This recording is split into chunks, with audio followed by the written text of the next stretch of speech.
ओम शांति। 24 जनवरी 1970। अव्यक्त बाप दादा, मधुबन। ब्राह्मणों का धंधा समर्पण करना और कराना। अपने जीवन की नैया किसके हवाले की है? शिव बाबा के। श्रीमत पर पूर्ण रीति से चल रहे हो? श्रीमत पर चलना अर्थात हर कर्म में अलौकिकता लाना। शिव बाबा के बरसे का पूरा अधिकारी अपने को समझते हो? जो बरसे के अधिकारी बनते हैं उन्हों का सर्व के ऊपर अधिकार होता है। वह कोई भी बात के अधीन नहीं होते। अगर अधीन होते हैं देह के संबंधियों व देह के कोई भी वस्तुओं से, तो ऐसे अधीन होने वाले अधिकारी नहीं हो सकते। अधिकारी अधीन नहीं होते हैं। सदैव अपने को अधिकारी समझने से कोई भी माया के रूप के अधीन बनने से बच जाएंगे। हमेशा यह चेक करना कि अलौकिक कर्म कितने किए हैं और लौकिक कर्म कितने किए हैं। अलौकिक कर्म औरों को अलौकिक बनाने की प्रेरणा देंगे। सभी ने यह लक्ष्य रखा है कि हम सभी ऊंचे ते ऊंचे बाप के बच्चे, ऊंचे ते ऊंचा राज्य पद प्राप्त करेंगे। वह जो मिलेगा वही ठीक है। जब ऊंचे ते ऊंचे बाप के बच्चे हैं तो लक्ष्य भी ऊंचा रखना है। जब अविनाशी आत्मिक स्थिति में रहेंगे तभी अविनाशी सुख की प्राप्ति होगी। आत्मा अविनाशी है ना। मधुबन में आकर मधुबन के वरदान को प्राप्त किया। वरदान बिगर मेहनत के सहज ही मिलता है। अव्यक्ति स्थिति में अव्यक्ति आनंद, अव्यक्ति स्नेह, अव्यक्ति शक्ति, इन सभी की प्राप्ति सहज रीति होती है। तो ऐसा वरदान सदैव कायम रहे, इसकी कोशिश की जाती है। सदैव वरदानों की याद में रहने से यह वरदान अविनाशी रहेगा। अगर वरदाता को भूले तो वरदान भी खत्म। इसलिए वरदाता को कभी अलग नहीं करना। वरदाता साथ है तो वरदान भी साथ है। सारी सृष्टि में सभी से प्रिय वस्तु शिव बाबा वही है, तो उनकी याद भी स्वतः ही रहनी चाहिए। जबकि है ही प्रिय में प्रिय एक तो फिर उनकी याद भूलते क्यों? जब एक है तो फिर उनकी याद भूलते क्यों? जरूर और कुछ याद आता होगा। कोई भी बात बिना कारण के नहीं होती। विस्मृति का भी कारण है। विस्मृति के कारण प्रिय वस्तु दूर हो जाती है। विस्मृति का कारण है अपनी कमजोरी। जो श्रीमत मिलती है उन पर पूरी रीति से ना चलने के कारण कमजोरी आती है और कमजोरी के कारण विस्मृति होती है। विस्मृति में प्रिय वस्तु भूल जाती है। इसलिए सदैव कर्म करने के पहले श्रीमत की स्मृति रख फिर हर कर्म करो, तो फिर वह कर्म श्रेष्ठ होगा। श्रेष्ठ कर्म से श्रेष्ठ जीवन स्वतः ही बनती है। इसलिए हर कार्य के पहले अपनी चेकिंग करनी है। कर्म करने के बाद चेकिंग करने से जो उल्टा कर्म हो गया है उसका तो विकर्म बन गया। इसलिए पहले चेकिंग करो फिर कर्म करो। ईश्वरीय पढ़ाई बहुत सहज और सरल रीति किसको देने का तरीका आता है? 1 सेकंड में किसको बाप का परिचय दे सकते हो? जितना औरों को परिचय देंगे उतना ही अपना भविष्य प्रारब्ध बनाएंगे। यहाँ देना और वहाँ लेना तो गोया लेना ही है। जितना देते रहो उतना समझो हम लेते हैं। इस ज्ञान का भी प्रत्यक्ष फल और भविष्य के प्रारब्ध प्राप्ति का अनुभव करना है। वर्तमान के प्राप्ति के आधार पर ही भविष्य को समझ सकते हो। वर्तमान अनुभव भविष्य को स्पष्ट करता है। अपने को किस रूप में समझकर चलते हो? मैं शक्ति हूँ, जगत की माता हूँ, यह भावना रहती है। जो जगत माता का रूप है उसमें जगत के कल्याण का रहता है। शिव शक्ति रूप में कोई भी कमजोरी नहीं रहेगी। तो मैं जगत माता हूँ और शिव शक्ति हूँ, यह दोनों रूप स्मृति में रखना, तब मायाजीत बनेंगे और विश्व के कल्याण की भावना से कई आत्माओं के कल्याण के निमित्त बनेंगे। नष्टो मोहा संबंध से व अपने शरीर से बने हो। नष्टो मोहा की लास्ट स्टेज कहाँ तक है? जितना नष्टो मोहा बनेंगे उतना स्मृति रूप बनेंगे। तो स्मृति को सदा कायम रखने के लिए साधन है नष्टो मोहा बनना। नष्टो मोहा बनना सहज है व मुश्किल है? जब अपने को समर्पण कर देंगे तो फिर सभी सहज होगा। अगर समर्पण ना करके अपने ऊपर रखते हो तो मुश्किल भासता है। सहज बनाने का मुख्य साधन है समर्पण करना। बाप को जो चाहिए वो करावें। जैसे मशीन होती है उन द्वारा सारा कारखाना चलता है। मशीन का काम है कारखाने को चलाना। वैसे हम निमित्त हैं, चलाने वाला जैसे चलावे हमको चलना है। ऐसा समझने से मुश्किलात फील नहीं होगी। यह स्थिति दिन प्रतिदिन परिपक्व करनी है। इस मुख्य बात पर अटेंशन रखना है। जितना स्वयं को समर्पण करते हैं बाप के आगे, उतना ही बाप भी उन बच्चों के आगे समर्पण होते हैं। अर्थात जो बाप का खजाना है वह स्वतः ही उनका बन जाता है। जो गुण अपने में होता है वह किसको देना मुश्किल क्यों? समर्पण करना और कराना यही ब्राह्मणों का धंधा है। जो है ही ब्राह्मणों का धंधा तो ब्राह्मणों के सिवाय और कौन जानेंगे? जैसे बाप थोड़े में राजी नहीं होता, बच्चों को भी थोड़े में राजी नहीं होना है। निश्चय की निशानी क्या है? विजय। जितना निश्चय बुद्धि होंगे उतना ही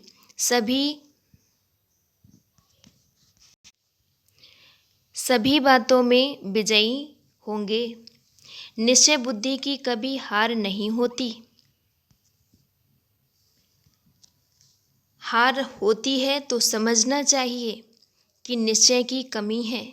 निश्चय बुद्धि विजयी रत्नों में से हम एक रत्न हैं, ऐसे अपने को समझना है।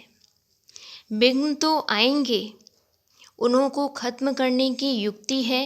सदैव समझो कि यह पेपर है। अपनी स्थिति की परख यह पेपर कराता है। कोई भी विघ्न आए तो उनको पेपर समझ पास करना है। बात को नहीं देखना है लेकिन पेपर समझना है। पेपर में भी भिन्न भिन्न क्वेश्चन होते हैं। कभी मनसा का, कभी लोकलाज का, कभी देशवासियों का क्वेश्चन आएगा। परंतु इसमें घबराना नहीं है, गहराई में जाना है। वातावरण ऐसा बनाना चाहिए जो ना चाहते भी कोई खींच आए। जितना खुद अव्यक्त वायुमंडल बनाने में बिजी रहेंगे उतना स्वतः सभी होता रहेगा। जैसे रास्ते जाते कोई खुशबू भी ना चाहते हुए खींचेंगी। जो लक्ष्य रखा जाता है उसको पूर्ण करने के लिए ऐसे लक्षण भी अपने में भरने हैं। ढीले कोशिश वाले कहाँ तक पहुँचेंगे? कोशिश शब्द ही कहते रहेंगे तो कोशिश में ही रह जाएंगे। एम तो रखना है ना कि करना ही है? एम तो रखना है कि करना ही है। कोशिश अक्सर कहना कमजोरी है। कमजोरी को मिटाने के लिए कोशिश शब्द को मिटाना है। निश्चय से विजय हो जाती है। संशय लाने से शक्ति कम हो जाती है।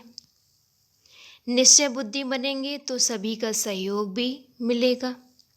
कोई भी कार्य करना होता है तो सदैव यही सोचा जाता है कि मेरे बिना कोई कर नहीं सकता, तब ही सफलता होती है। आज से कोशिश अक्षर खत्म करो। मैं शिव शक्ति हूँ।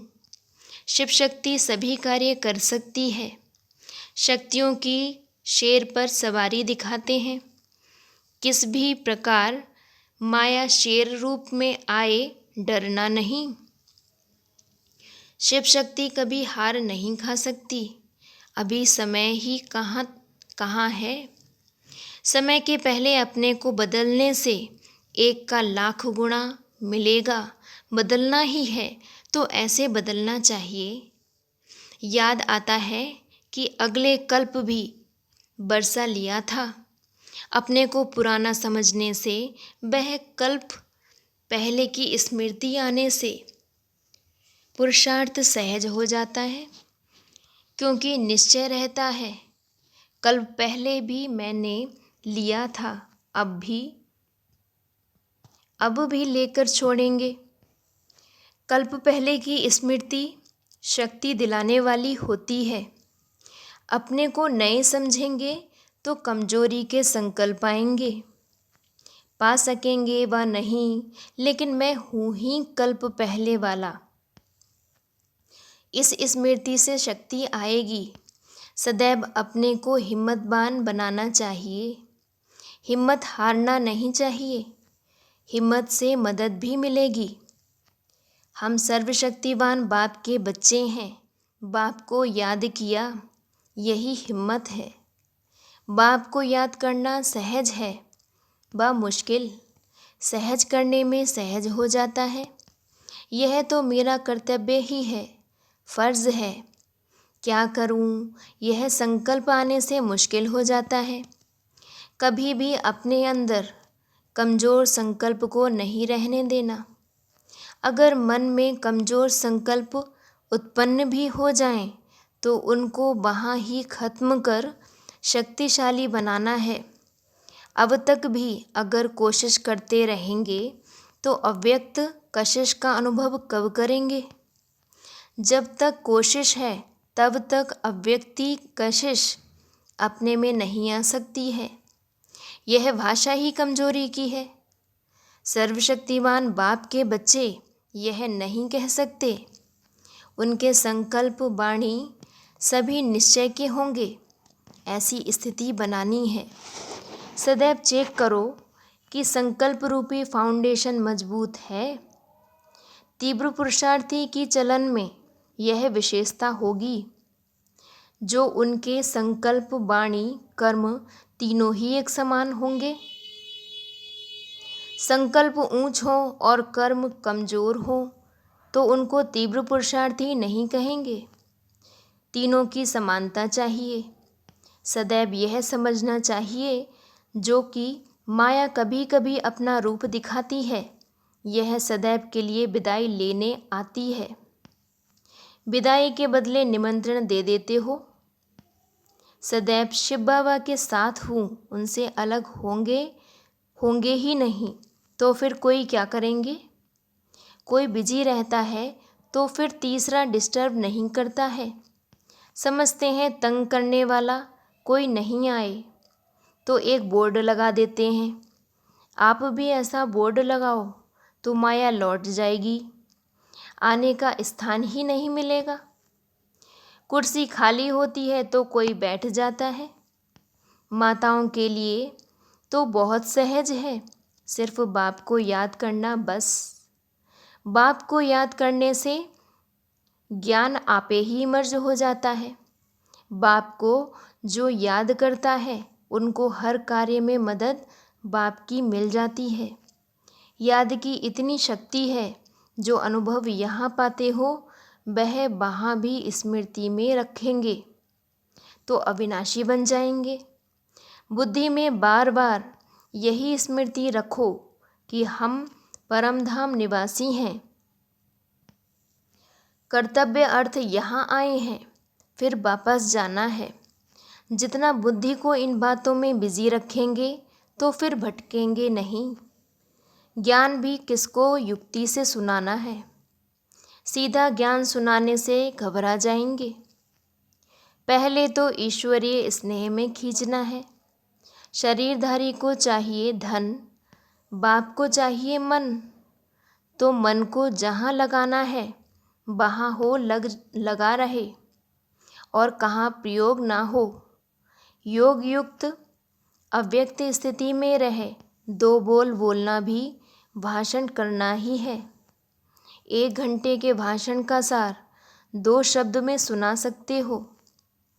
दिन प्रतिदिन कदम आगे समझते हो। ऐसे भी नहीं सोचना कि अभी समय पड़ा है, पुरुषार्थ कर लेंगे, लेकिन समय के पहले समाप्ति करके और इस स्थिति का अनुभव प्राप्त करना है। अगर समय आने पर इस स्थिति का अनुभव करेंगे तो समय के साथ स्थिति भी बदल जाएगी। समय समाप्त तो फिर अव्यक्त स्थिति का अनुभव भी समाप्त हो जाएगा, दूसरा पार्ट आ जाएगा।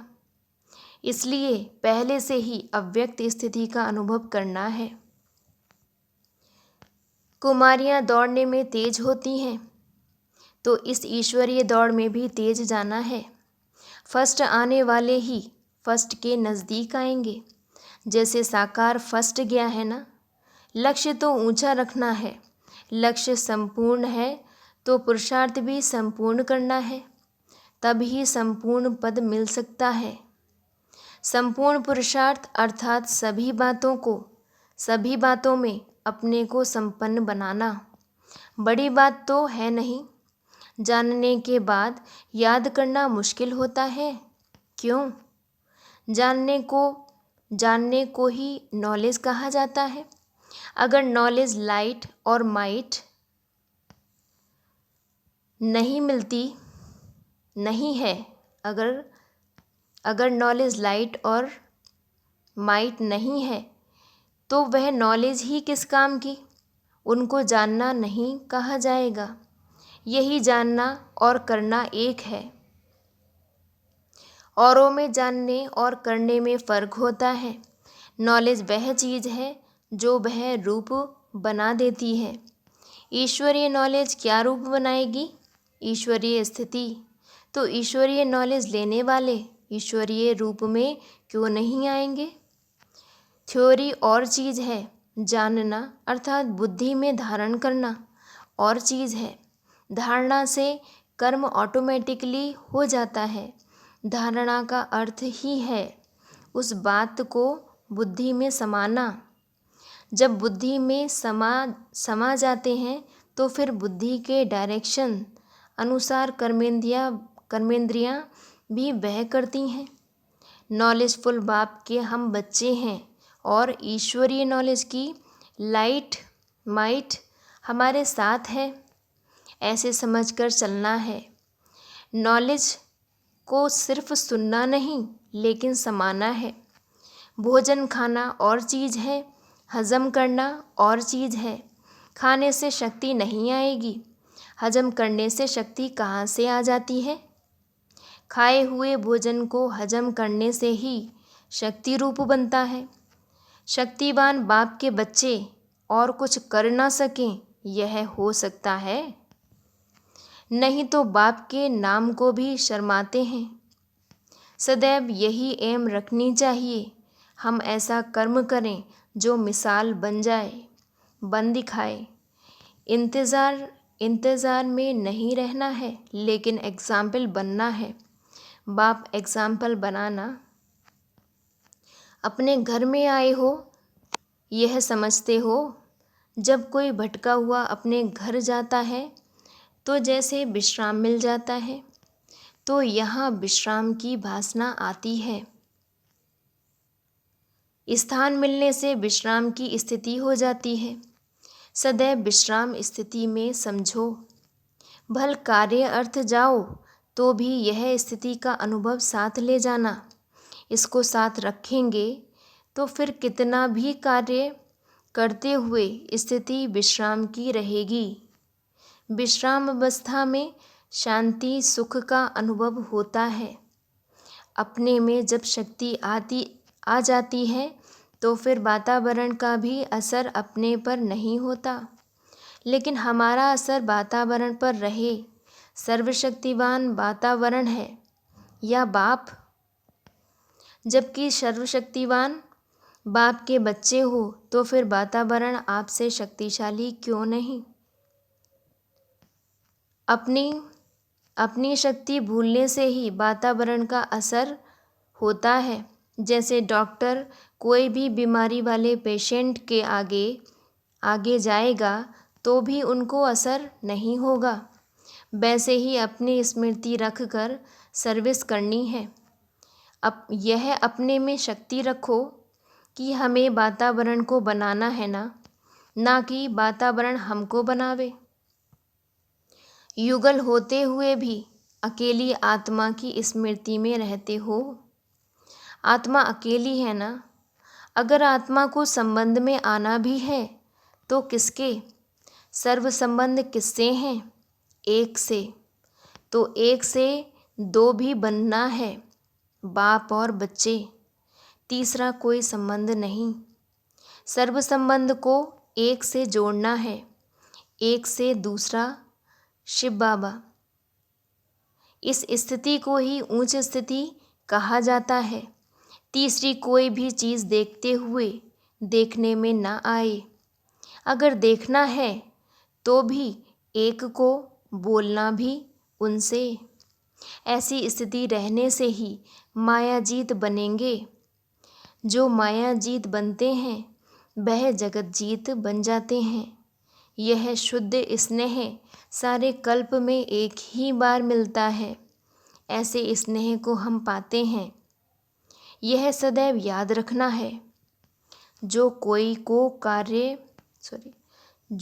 को प्राप्त नहीं हो सकता वह हमें प्राप्त हुआ है।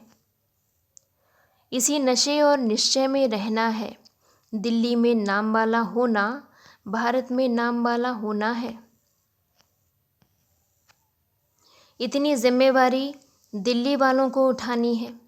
समय कम है, सर्विस बहुत है। इसी रफ्तार से जब सर्विस करेंगे तब ही सभी को संदेश पहुंचेगा। कोई को धनवान बनाने के लिए मौका देना भी महादान है। महादान का फल भी इतना मिलता है। बाप को सदैव साथ रखेंगे तो माया देखेगी इसके साथ सर्वशक्तिवान बाप है तो वह दूर से ही भाग जाएगी। अकेला देखती है तब हिम्मत रखती है। शिकार करने जब जाते हैं तो कोई भी जानवर वार ना करे, इसके लिए आग जलाते हैं। वैसे ही याद की अग्नि जली हुई होगी तो माया आ नहीं सकेगी। यह लगन की अग्नि बुझनी नहीं चाहिए। साथ रखने से शक्ति आपे ही आ जाएगी। फिर विजय ही विजय है। बाप दादा को बुजुर्ग माताएं सबसे प्यारी लगती हैं, क्योंकि बहुत दुखों से थकी हुई हैं तो थके हुए बच्चों पर बाप का स्नेह रहता है। इतना स्नेह बच्चों को भी रखना है। घर बैठे भी याद की यात्रा में पास हो गए तो भी आगे बढ़ सकते हो। जितना याद की यात्रा में सफल होंगे तो मन की भावनाएं भी शुद्ध हो जाएंगी। सभी सर्विस में सहयोगी हो रहते हो। जितना दूसरों को संदेश देते हैं उतना अपने को भी संपूर्णता का संदेश मिलता है, क्योंकि दूसरों को समझाने से अपने को संपूर्ण बनाने का ना चाहते हुए भी ध्यान जाता है। यह सर्विस करना भी अपने को संपूर्ण बनाने का मीठा बंधन है। इस बंधन में जितना अपने को बांध लेंगे उतना ही सर्व संबंधों से मुक्त होते जाएंगे। सर्व बंधनों से मुक्त होने का साधन क्या हुआ? एक बंधन में अपने को बांधना। यह मीठा बंधन भी अब का ही है, फिर कभी नहीं होता। सभी इस ईश्वरीय बंधन में बंधी हुई आत्माएं हैं। श्रेष्ठ कर्म करने से ही श्रेष्ठ पद मिल सकता है और श्रेष्ठाचारी भी बन जाते हैं। एक ही श्रेष्ठ कर्म से वर्तमान भी बन जाता है और भविष्य भी बनता है। जिससे दोनों ही श्रेष्ठ बन जाएं, वह कर्म करना चाहिए। अहमदाबाद को सभी से ज़्यादा सर्विस करनी है, क्योंकि अहमदाबाद सभी सेंटर्स का बीज रूप है। बीज में ज़्यादा शक्ति होती है। खूब ललकार करो, जो गहरी नींद में सोए हुए भी जाग उठें। कुमारियाँ तो बहुत कमाल कर सकती हैं। एक कुमारी में जितनी शक्ति है तो इतनी सर्विस में सफलता दिखानी चाहिए। कुमारियाँ पुरुषार्थ में, सर्विस में सभी से तेज जा सकती हैं। शक्तियाँ सर्विस में आगे हैं वह पांडव।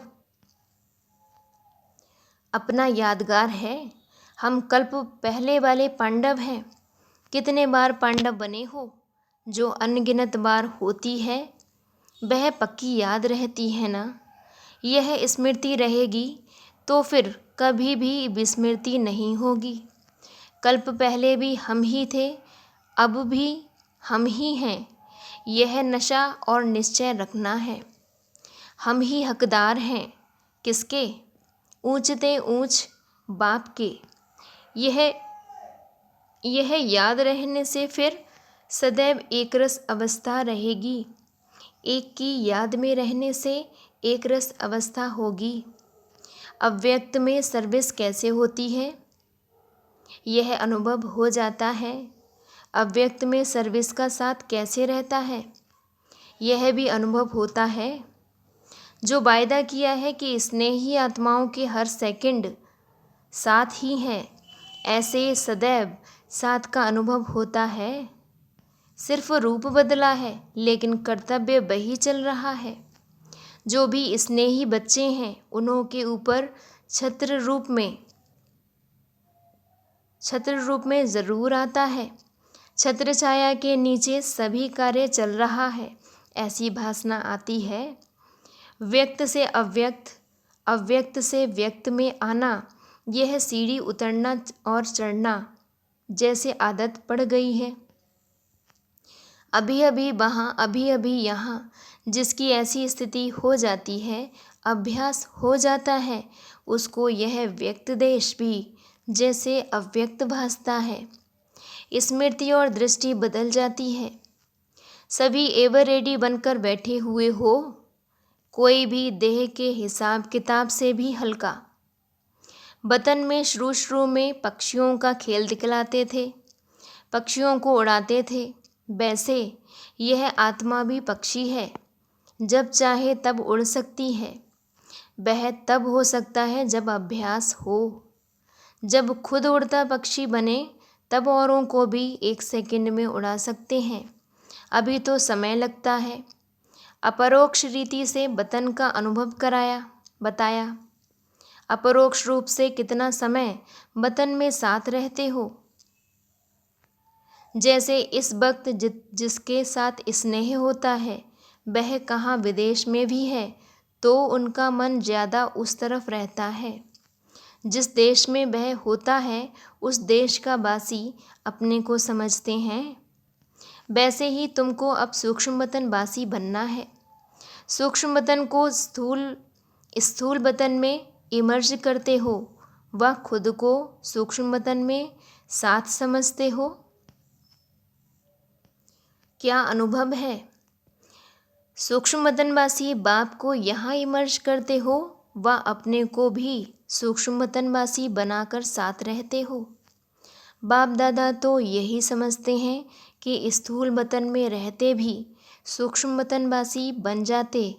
यहाँ जो भी बुलाते हो, यह भी सूक्ष्म वतन के वातावरण में ही सूक्ष्म से सर्विस ले सकते हो। अव्यक्त स्थिति में स्थित होकर मदद ले सकते हो। व्यक्त रूप में अव्यक्त मदद मिल सकती है। अभी ज़्यादा समय अपने को फरिश्ते ही समझो। फरिश्तों की दुनिया में रहने से बहुत ही हल्कापन अनुभव होगा, जैसे कि सूक्ष्म वतन को ही स्थूल वतन में बसा दिया है। स्थूल और सूक्ष्म में अंतर नहीं रहेगा, तब संपूर्ण स्थिति में भी अंतर नहीं रहेगा। यह व्यक्त देश जैसे अव्यक्त देश बन जाएगा, संपूर्णता के समीप आ जाएंगे।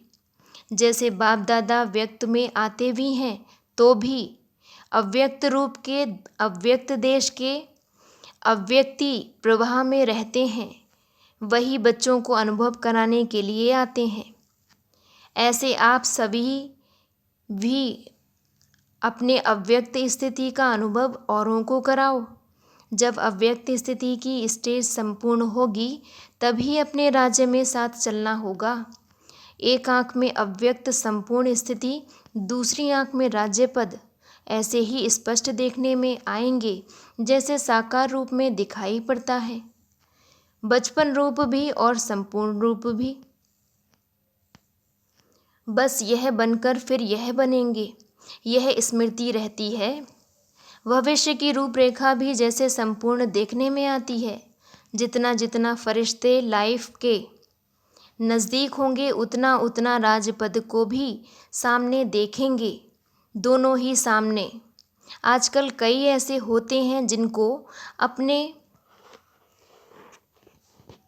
पर पूरी स्मृति रहती है,